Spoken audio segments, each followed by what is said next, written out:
একের পর এক হামলা করে গাজা শহরের বহুতল ভবন মাটির সঙ্গে মিশিয়ে দিচ্ছে ইসরায়েলি সেনারা। বোমা ও বিমান হামলায় পুরো শহরের দখল নেয়াই তাদের উদ্দেশ্য। গত কয়েকদিনে এ নিয়ে প্রায় অর্ধশত ভবন ও টাওয়ার ধ্বংস করেছে তারা। এ অবস্থায় মানবেতর জীবন কাটাচ্ছেন শহরের লাখো বাসিন্দা। তাঁবু টানিয়ে খোলা আকাশের নিচে আশ্রয় নেন গাজা সিটির বাসিন্দারা। তবে এতেও শেষ রক্ষা হয় না তাদের। সেখানেও হামলা চালায় ইসরায়েলি বাহিনী। রোববার রাতে শহরের বেশ কয়েকটি তাঁবু উড়িয়ে দেয় তারা।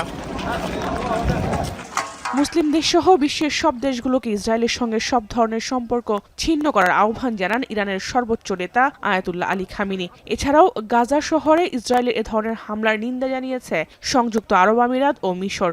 যুদ্ধ বন্ধ করে গাজায় শান্তি ফিরিয়ে আনতে আন্তর্জাতিক সম্প্রদায়ের কাছে আহ্বান জানান এই দুই দেশের নেতা।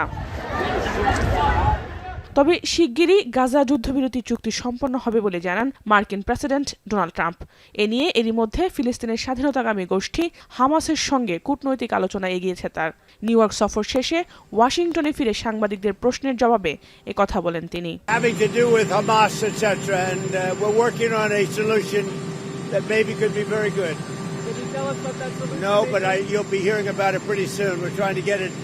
Ended. Get the hostages back. Get it ended. We got them all back, but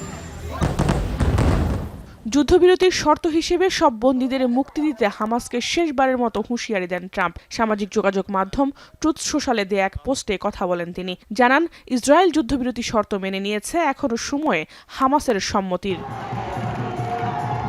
এদিকে ফিলিস্তিনের প্রতি সংহতি জানিয়ে বেলজিয়ামের রাজধানী ব্রাসেলসে বিক্ষোভে নামেন হাজার হাজার মানুষ। সে সময় যুদ্ধ বন্ধে শক্ত পদক্ষেপ নিতে বেলজিয়াম সহ ইউরোপীয় ইউনিয়নের দেশগুলোর প্রতি আহ্বান জানান তারা। গাজার উদ্দেশ্যে রওনা দেওয়া ফ্রিডম ফ্লোটিলার সহায়তা বোঝাই ৪৪টি জাহাজ এরই মধ্যে তিউনিসিয়া উপকূলে পৌঁছেছে। জাহাজে থাকা পরিবেশবিদ গ্রেটা থুনবার্গ সহ তার সহযাত্রীদের উষ্ণ অভ্যর্থনা জানাতে সেখানে ভিড় করেন দেশটির শত শত মানুষ। জাহানারা ভুঁইয়া, এখন বিশ্ব।